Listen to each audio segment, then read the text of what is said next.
ఏమండి 84 లక్షల జంతువులు ఉన్నాయట భూమి మీద. అన్నిటికంటే గొప్పవాడు మానవుడు. ఏమండి ఏ జంతువు కూడా మనిషిలాగా ఏమండి ఇల్లు కట్టుకోదు, ఉద్యోగం చేయదు, ఏమండి బండి కొనుక్కోదు. ఏమండి సుఖాలు అనేవి ఏ జంతువు కూడా మనిషిలాగా అనుభవించలేవు ఏ జంతువులు కూడా. మరి ఇన్ని జంతువులు ఏమండి భూమి మీద బ్రతుకుతున్న అన్ని జంతువులకి ఉన్న తేడా, మనిషికి ఉన్న తేడా ఏంటంటే భూమి మీద అన్నిటికంటే రాజు మనిషి. కానీ ఏమండి పుట్టినవాడు గిట్టక తప్పదని పెద్దలు ఒక మంచి మాట అన్నారు. పుట్టినవాడు గిట్టక తప్పదురా అంటున్నారు. అంటే పుట్టిన ప్రతి ఒక్కడు మరణం అనేది ఉంది, పుట్టినవాడికి చావు అనేది ఉంది.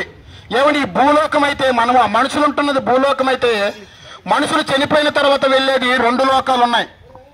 ఆ 2 లోకాలు ఏంటంటే ఒకటి కైలాసమో వైకుంఠమో పరలోకం అయితే, రెండోది మాత్రము భయంకరమైన నరకము, అగ్నిగుండము, జైలు.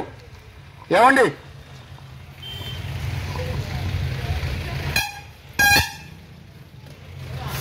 ప్రియమైన గ్రామ ప్రజలారా, ఇదిగోండి మనం ఈ భూలోకంలోకి వచ్చిన మనము చనిపోయిన తర్వాత 2 లోకానికి వెళ్తాము.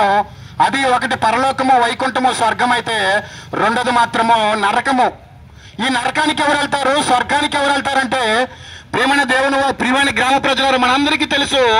అరే మంచి పనులు చేసినోడు దేవుడి దగ్గరికి వెళ్తాడురా. మన పెద్దలు ఏమంటారండి, మంచి పనులు చేసిన వాళ్ళట. మరి చెడ్డ పనులు చేసిన వాళ్ళు ఎక్కడికి వెళ్తారంటే మనందరికీ తెలుసు. ఏమండి దొంగతనం చేసిన వాళ్ళకి, మర్డర్ చేసిన వాళ్ళకి, రేప్ చేసిన వాళ్ళకి పోలీసు వాళ్ళు ఎలాగైతే చట్టాన్ని చేసుకుని జైలు అనేవి పెట్టారో, దేవుడు కూడా నరకమనే జైలు పెట్టాడు. మనందరికీ తెలిసింది ఏంటంటే తప్పు చేసిన వారికి శూలాలతో గుచ్చుతారని, ఏమండి కుంభీపాకం వేడివేడి నూనెలో వేస్తారని, ఏమండి క్రిమిభోజనం జలగలతో కనిపిస్తారని మనందరికీ తెలుసు. అంటే మంచివాడికి ఒక తీర్పు, చెడ్డవాడికి ఒక తీర్పు అని మనందరికీ తెలుసు. ఏమండి ఇది వాస్తవం అయితే దేవుడు కూడా ఈ భూమి మీదకి పంపించాడు మనుషులందరినీ. 84 లక్షల జంతువుల కంటే గొప్పవాడిగా మనిషిని పుట్టించాడు. అందుకని ఏ జంతువు కూడా మనిషిలాగా తెలివితేటలు ఉండదు. ఏమండి మనిషి చూడండి ఎంత తెలివితేటలు అంటే చంద్రమండలానికి వెళ్ళిపోతున్నాడు. ఏమండి చంద్రమండలానికి వెళ్ళిపోతున్న మనిషి ఈ రోజు చూడండి కరోనా కంటే భయంకరమైన ప్రమాదం పొంచి ఉందట జపాన్ లో. ఇది వచ్చిన 3 గంటల్లో మనిషి శరీరాన్ని తినేస్తుందట. ఏమండి మనిషి అన్ని తింటున్నాడు, కానీ మనిషిని తినే వ్యాధి వచ్చింది ఇప్పుడు. ఏమండి కరోనా కన్నా మరికొన్ని రోజులు మరిలాగా మనం సెంటర్లో ఉంటామో లేదో, 144 సెక్షన్ ఉంటుందో లేదో తెలియదు. కరోనా వచ్చినప్పుడు ఎలాగైతే క్వారంటైన్ అనేది పెట్టారో, ఏమండి ఇప్పుడు కూడా మళ్ళీ కొన్ని రోజులు పోతే దేవుని చిత్తం ఏమైనదో తెలియదు. అంటే మనిషి రాకడా, వాణి రాకడా, మనిషి పోకడా ఎప్పుడో తెలియదని పెద్దలు ఒకప్పుడు చెప్పేవారు. కానీ ఇప్పుడు మనిషికున్న తెలివితేటలు, ఏమండి వాన ఎప్పుడు వస్తుందో తెలిసిపోతుంది, తుఫాన్ ఎప్పుడు వస్తుందో తెలిసిపోతుంది, ప్రమాదం ఎప్పుడు వస్తుందో తెలిసిపోతుంది. కానీ ఏమండి మనిషి చనిపోయిన తర్వాత ఎక్కడికి వెళ్ళిపోతున్నాడని ఎవరైనా చెప్పారన్నా? మనం చదువుకునే పుస్తకాలలో ఉండదు. ఏమండి మనం చదువుకునే ఏమండి ఏ కళాశాలలో ఉండదు, ఏ కాలేజీలో ఉండదు, ఏ యూనివర్సిటీలో ఉండదు. ఎక్కడికి వెళ్ళినా చనిపోయిన తర్వాత మనిషి వెళ్లే లోకము ఎవరూ చెప్పలేరు. కానీ ఒక మహానుభావుడు, పరిశుద్ధుడు, పాపము లేని దేవుడు ఈ లోకానికి వచ్చి మనుషులందరూ కూడా చనిపోయిన తర్వాత 2 లోకాలు ఉన్నాయి. తప్పు చేసిన వారందరూ నరకమనే జైల్లోకి వెళ్తే, ఏమైనా పుణ్యము చేసిన వాళ్ళు, పాపము చేయకుండా నీతిగా బ్రతికిన వాళ్ళు, ఏమైనా తప్పు చేయకుండా యథార్థంగా బ్రతికిన వాళ్ళందరూ ఇగోండి స్వర్గానికి వెళ్తారని, పరిశుద్ధంగా ఎవరైతే జీవిస్తారో వాళ్ళందరూ కూడా దేవుడుండే లోకము వైకుంఠం వెళ్తారని చెప్పడానికి 2024 సంవత్సరాల క్రితం ఒక మహానుభావుడు, పాపము లేని దేవుడు, పరిశుద్ధుడు ఈ లోకానికి వచ్చాడు. అన్నలారా ఇది మతము కాదు, ఇది కులం కాదు. ఆలోచించండి, మనం అన్ని ఏమైనా మంచిది కావాలని ఆశపడతాం అంతే కదా. ఇప్పుడు కూరగాయలు కొంటున్నారు అక్కడ అన్నల దగ్గర కూరగాయలు చాలా మంది కొంటున్నారు. పుచ్చిపోతే ఎవరైనా తీసుకుంటామా ఆలోచించండి. పాడైపోతే ఎవరైనా తీసుకుంటామా? మంచి వంకాయ కావాలి, మంచి బెండకాయ కావాలి, మంచి దొండకాయ కావాలి, మంచి టమాటా కావాలంటామే. ఏమండి తప్పులేదు. అంటే సృష్టిలో ఉన్న ప్రతిదీ కూడా మంచిది అనుభవిస్తున్నాడు మనిషి. కానీ మనలో మంచి లేకపోతే దేవుడు స్వర్గం ఇస్తాడా? ఆ మంచి మనలో ఉండాలి. దేవుడు కూడా మంచివాడే కావాలంటున్నాడు, మంచిగా బ్రతికినవాడే కావాలంటున్నాడు, తప్పు చేయని వాడే కావాలంటున్నాడు, పాపం చేయని వాడే కావాలంటున్నాడు. అన్నల్లారా ఆలోచించండి. మరి 2023 సంవత్సరాల క్రితం మహానుభావుడు, పరిశుద్ధుడు, పాపం లేనివాడు వచ్చి ఆయన ఏం చెప్పాడు తెలుసా? మనుషులందరూ కూడా చనిపోయిన తర్వాత ఈ లోకం మీది కాదు, మరణమనేది ఉంది. నువ్వెంత గొప్పవాడువైనా, రిక్షా తొక్కుకునే కార్మికుడు, సామాన్య రైతు అయినా, శాస్త్రవేత్తవైనా ఒకరోజు మరణం ఉంది.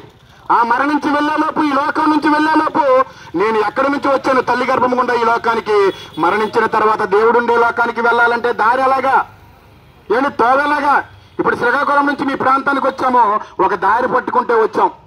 ఏమండి మతం అనేది కులం అనేది మనుషులు పెట్టుకున్నారు కానీ ఏమండి కుక్క జాతి నక్క జాతి ఏమండి రకరకాల జంతువులకి జాతులనే ఉండవు. మనకి హాస్పిటల్లో రక్తం అవసరమైందనుకోండి అన్నల్లారా, ఎవరు రక్తం అడుగుతారు? మా కులపోడు రక్తం తెమ్మంటారా?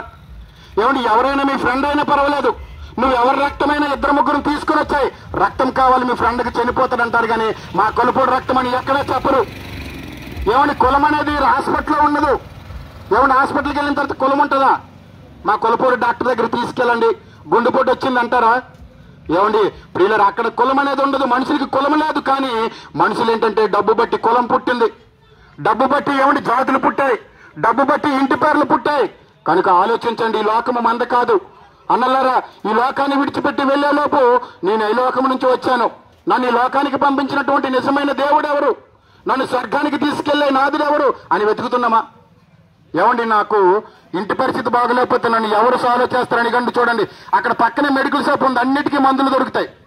ఏమండి దగ్గుకు మందు దొరుకుతుంది, కాళ్ళు నొప్పి వస్తే మందు దొరుకుతుంది, గుండె నొప్పి వస్తే మందు దొరుకుతుంది, హాస్పిటల్ ఉంది. కానీ పాపానికి మందు దొరకదు. ఏమండి మనిషి చూడండి, ప్రపంచ దేశాలలో దోమ లేని దేశం ఉందట, కప్ప లేని దేశం ఉందట. ఏమండి చాలా దేశాల్లో చాలా వస్తువులు దొరకవు, కానీ పాపం అనేది అన్ని ప్రాంతాల్లో ఉంది. అందుకని మనిషి ఆయుష్ ఒకప్పుడు ఏమండి 120 సంవత్సరాలు బ్రతికేవాడండి ఆయుష్ మనిషికి. షుగర్లు, బీపీలు, కొలెస్ట్రాల్ ఏమండి ఎలాంటి జబ్బులు లేకుండా మనిషి 120 సంవత్సరాలు బ్రతికేవాడు. కానీ ఇప్పుడు ఏమండి 35 సంవత్సరాలు పోతే కళ్ళు కనిపించవు. ఈ సినిమా చూడడం వల్ల ఏ కుటుంబం బాగుందో చెప్పండి ప్రియులరా. కానీ ఏదో సరదాకి వెళ్తామో, అట్నుంచి సినిమా చూసి వచ్చిన తర్వాత ఇంటి దగ్గర సినిమా డైలాగుల వల్ల గొడవలు అవుతున్నాయి. ఏమండి నిజమంటారా కాదంటారండి? ఏమండి అందుకని ఈ లోకానికి వచ్చాడు, మనుషులందరూ చెడిపోయారు. పాపంతో ఉన్న లోకానికి బాగు చేయడానికి ఇగోండి పరమ వైద్యుడు యేసుక్రీస్తు వారు పుట్టడానికి రావడానికి కారణం ఏంటో తెలుసా? మనుషులందరూ కూడా పాపం అనే మాయలో పడ్డారు. పాపం అనే అంటువ్యాధి. ఏమండి ఫినాయిల్ కి మురికిని కడిగే గుణం ఉంటుంది, యాసిడ్ కి ఎంత మొండి మరకైనా ఏమండి సర్ఫెక్సల్ కట్ట బట్ట మీద ఎంత మొండి మరకనైనా తీసే గుణం ఉంటుందట. ఏమన్నా అన్నల్లారా, మరి యేసుక్రీస్తు వారు కూడా నీవు ఎలాంటి మొండి మరకలంటి పాపాలు చేసినా, ఎలాంటి వదలని పాపాలు చేసినా, ఎలాంటి భయంకరమైన పాపము చేసినా ఏమండి నిన్ను కడగడానికి యేసుక్రీస్తు వారు సిలువలో బలై సమాధి చేయబడి 3వ దినమున తిరిగి లేచిన దేవుడు. కనుక నమ్మండి, ఏమండి సత్యాన్ని తెలుసుకోండి, బలవంతం ఏమి లేదండి. ఏమండి ఆ యేసుక్రీస్తు వారు ఈ లోకానికి వచ్చి మతాన్నో కులాన్నో బోధించడానికి రాలేదు. ప్రియమైనటువంటి గ్రామ ప్రజలారా, చనిపోయిన తర్వాత దేవుడు ఉండే లోకము స్వర్గానికి వెళ్ళాలంటే నేను దారిరా అన్నాను కానీ మతం అని అనలేదండి. మతం అంటే మత్తురా, కులం అంటే కుళ్ళురా, ధనం అంటే దగా చేస్తుందని నేను అన్నాడు. అందుకని ఈరోజు ధనం అనే దగాలు అన్నదమ్ములు కొట్టుకుంటున్నారు. కులం అనే కుళ్ళుతో 2 కుటుంబాలు 2 గ్రామాలు గొడవలాడుకుంటున్నారు. ఎవరి మతం అనే మత్తులు ఎంతోమంది గొడవలాడుకుంటున్నారు అన్నల్లారా. ఇవన్నీ మనిషి పుట్టిన తర్వాత పుట్టాయి. కానీ దేవుడు మనుషులందరూ కూడా ఒక్కటే, మానవులందరూ కూడా ఒక్కటే. మనం ప్రతిజ్ఞ చేస్తాం స్కూల్లో, భారతీయులందరూ నా సహోదరులు.